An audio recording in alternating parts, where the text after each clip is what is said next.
Ya, halo, gue mau bahas Ole out, breaking news kali ini khusus buat Ole. Gue mau ajak kalian melihat karyanya Ole di MU dari awal. Tapi sebelum itu gue tidak bikin subtitle karena ini baru aja taping, langsung gue posting, oke?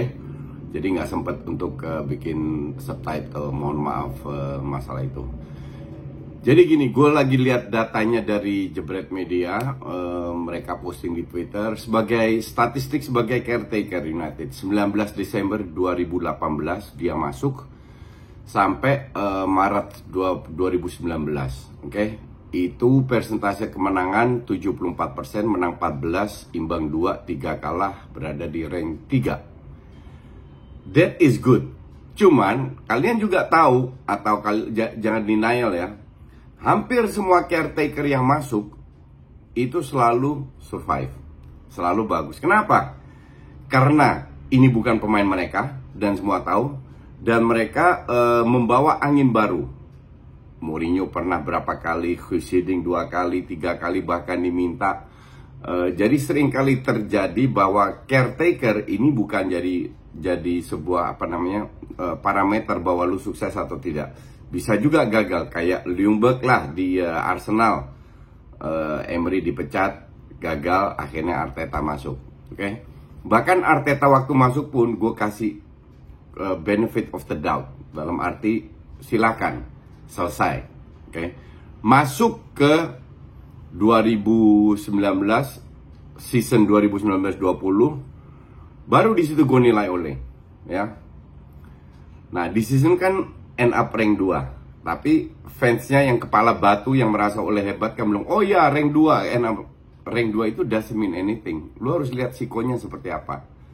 Di awal 2019 sampai paruh musim, sampai Desember Januari kalau nggak salah, itu MU terseok-seok loh. Masih inget nggak kalian? Kenapa MU terseok-seok? Karena Ole mempertahankan hanya satu sistem, 4-2-3-1, either dengan 1 DM atau 2 DM, tapi dengan real playmaker, ya. Di posisi 10 itu dicoba Lingard, Pereira. Masih ingat kan? Gak ada yang berhasil. Nah, disitulah gue mulai, ini pelatih gak bener. Kenapa? Walaupun gak ada Bruno Fernandes, lu dengan Greenwood, dengan Rashford, dengan Martial dan beberapa pemain, si Cavani udah masuk kalau nggak salah ya. Ada berapa pemain lah. Tim ini tetap bagus, ya. Harusnya kalau pelatih bagus, dia memanfaatkan, kan nggak harus main 4-2 atau 4-4-3, kan lo bisa main 4-2 atau 3-4-3 kayak sekarang, ngerti nggak? Jadi kalau dia mencoba, dan dia mencoba itu setengah tahun, itu terseok-seok. Gue bilang harusnya waktu itu dia dipecat. Bukan masalah menang, karena kelihatan bahwa ini pelatih miskin taktik. Tapi gue dihajar fans MU, katanya proses ini itu, ya terserah, kita lihat. Masuk Januari 2020, masuk Bruno Fernandes. Di situ mulai jalan. Oke. Bruno Fernandes masuk jalan, baru dia mendapatkan real playmaker, apa yang mereka inginkan dengan umpan-umpannya, dengan apa, top lah. Nah, sekarang pada saat Bruno Fernandes masuk, mereka berada di rank 2. Ya. Happy semua. 2020 rank 2. Terus rank 2 atau rank 3 ya, lupa gue. 2019 masuk 19-20, 20-21 sekarang ya. Jadi rank 3. Terus berjalan ke musim lalu. Musim lalu rank 2. Oke. Kenapa musim lalu rank 2? Liverpool terseok-seok di bawah City kan. Liverpool terseok-seok. Lini belakang hampir setahun cedera. Depannya lagi mandul. Kita tahu semua itu. Chelsea pergantian pelatih. Oke. Lihat match pertama 2021 itu menang 4-0 lawan Chelsea. Habis itu happy. Wah, Chelsea ini lumayan di bawah Lampard. Tapi setelah itu kalau nggak salah 3 kali beruntun kalah, lupa gue. Nah di situ gue udah lihat tetap berjalannya pertandingan. They win the game, iya. Tapi sangat tergantung oleh Bruno Fernandes. Dan Bruno Fernandes beruntung nggak pernah cedera. Cuman dari situ pun udah kelihatan pada saat Bruno datang 20 Januari 20 Pak. Setelah musim 2021 lah. Musim 2021 di situ kelihatan bahwa pada saat Bruno Fernandes jelek, ini tim jeblok.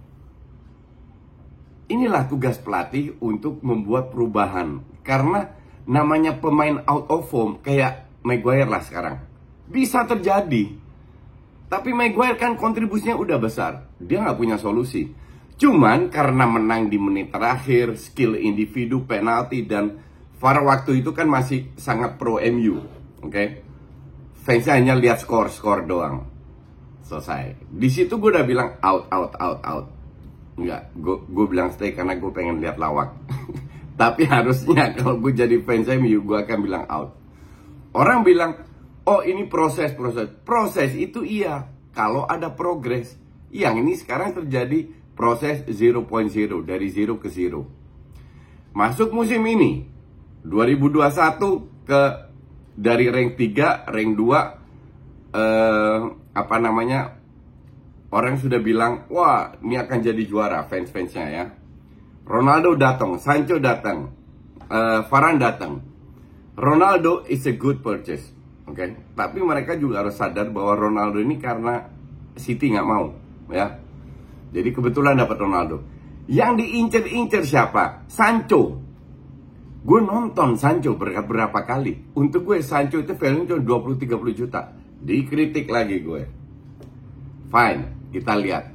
Terseok-seok Sancho, ya. Karena ini IPL, bukan Bundesliga. Datengin Varane 45 juta. Gue pertanyakan juga, emang Madrid setolol itu ngebuang Varane dengan harga semurah itu untuk defender, kan? Fansnya bilang, oh ya dia punya CV UCL bla bla bla bla bla bla. Varane itu untuk gue ngepicknya terlalu cepet, hebatnya terlalu cepet. Di usia 27-28 yang harusnya pemain biasa itu ngepick, dia udah menurun. Let's be fair, dari semua pertandingan yang dia mainkan, berapa kali dia main bagus. Bahkan kalau menang pun, lu lihat, perhatiin Varane yang gue lakukan. Kalau dia menang pun, seringkali golnya lawan itu berkat kesalahan dia. Lu cek lagi, lawan Newcastle, lawan siapa. Sementara permainan tidak berubah. Justru lebih ngandelin Ronaldo. Kontribusi, kalau nggak ada Ronaldo musim ini selesai. Kenapa? Greenwood terlalu egois. Rashford cedera. Martial cedera. Jadi pecatnya si Ole ini cuman ditahan-tahan oleh Ronaldo, ibarat begitu. Tapi Ronaldo ini kan udah 36, 37 whatever lah, udah tua, ngerti nggak? Jadi lu nggak bisa terus ngandelin dia juga. Same like Bruno Fernandes.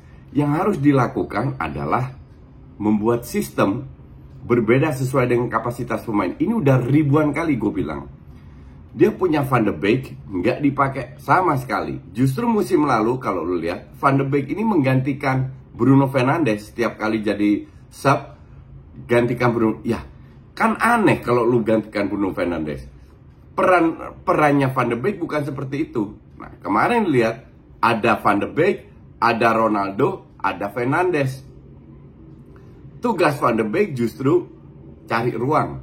Kalau kemarin dia kasih akurasi passing bagus, ya pemain Belanda sama Spanyol yang bagus, itu passingnya pasti bagus, karena udah dididik dari kecil.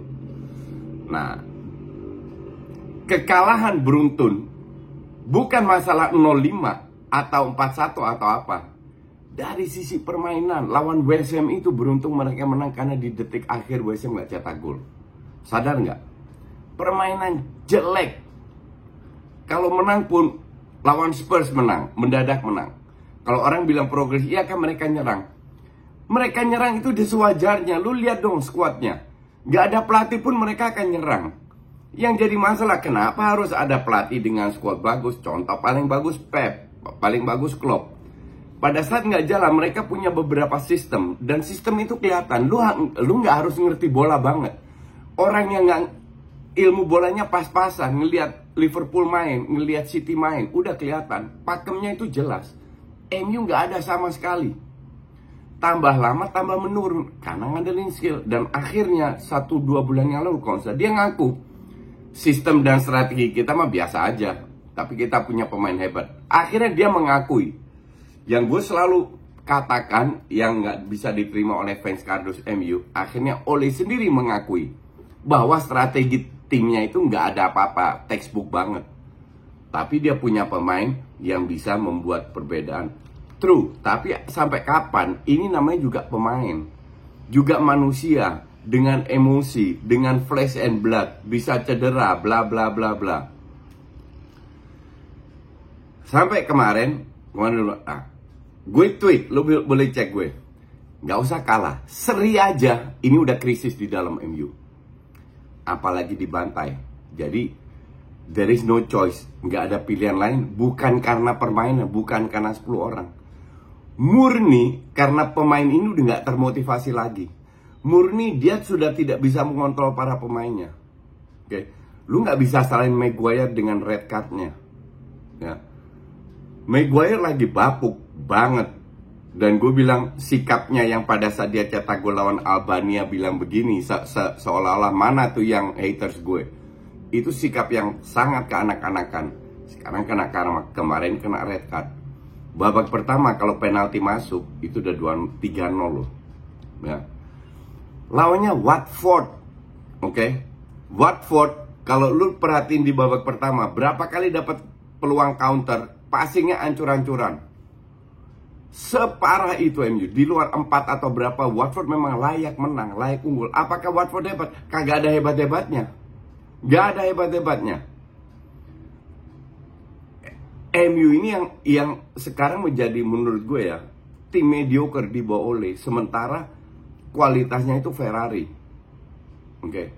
Jadi untuk gue, kesalahan yang dilakukan ini bukan salah Ole juga, manajemen. Kita flashback sedikit yang dilakukan manajemen pada saat Alex mundur. Moyes dikasih 4 tahun. Buyout klausulnya gimana? Pegang Everton, yang klub yang selalu tiap tahun terseok-seok itu, ya papan tengah lah. Beda dengan fans MU. Dengan pegang tim sebesar MU, tekanan, oke? Pecat. Habis itu Van Gaal masuk. Van Gaal itu udah habis. Nggak ada tim yang mau pakai dia kecuali timnas Belanda pada saat itu. Diambil MU. Jadi gue lihat manajemen ini hanya lihat nama besar. Van Gaal dipecat, Mourinho diambil. Mourinho, kalian tahu sendirilah pendapat gue tentang Mourinho gimana. Ngerti nggak? Nggak layak jadi itu pegang tim sebesar MU. Bukan masa menang-menang aja. MU itu harus punya karakter kayak City, kayak Liverpool, kayak Chelsea sekarang. Karakter nggak kelihatan. Mourinho cuma ngandelin skill doang, skill pemain hebat. Dan squad Mourinho kan nggak semewah sekarang. Masuk Ole juara di Norway, please deh, Norway gitu loh. Degradasi dengan Cardiff, oke? Kayak nggak ada pelatih lain yang hebat. Kalau manajemennya smart, nggak penting lu ambil legend, oke? Nggak penting lu ambil mantan pemain.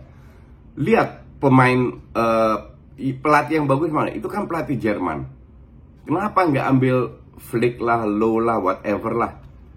Apakah MU bisa? Bisa. MU duitnya nggak ada serinya, tinggal bayar klausulnya aja dibayar. Nggak dilakukan. Ambil oleh nggak punya pengalaman dan proses. Nah, proses tadi udah gue jelaskan. Proses-proses tanpa progres. Dan sekarang gue nggak tahu. Kalau lu tanya dengan siapa pelatih yang bisa di itu, dengan sikon sekarang ya, gue akan bilang ambil Rangnick. Tapi sampai akhir musim, jadiin dia dirtek. Musim baru Ten Hag masuk. Nggak usah bicara soal apa namanya masih kontrak. Semua pelatih itu bisa dibeli. Semua. Yang penting MU bisa mau bayar nggak. Bukan masalah bisa, tapi masalah mau. Karena duitnya MU dengan income yang masuk 3 besar, kalau nggak salah 4 besar, itu luar biasa. Mereka sangat bisa beli. Kecuali kalau pelatih nggak pelit. Kecuali mereka bikin kesalahan lagi, ambil legend lah, inilah itu, bullshit-bullshitan lah. Maka dari itu untuk gue ya sangat layak dipecat, dan harusnya tahun lalu. Dan apakah Carrick bisa menjalankan? Nggak tahu. Mungkin Carrick bisa lebih memotivasi atau apa, kita nggak tahu. Kita tunggu aja tanggal mainnya seperti apa dan siapa pelatih baru yang diincar. Oke? Thanks for watching.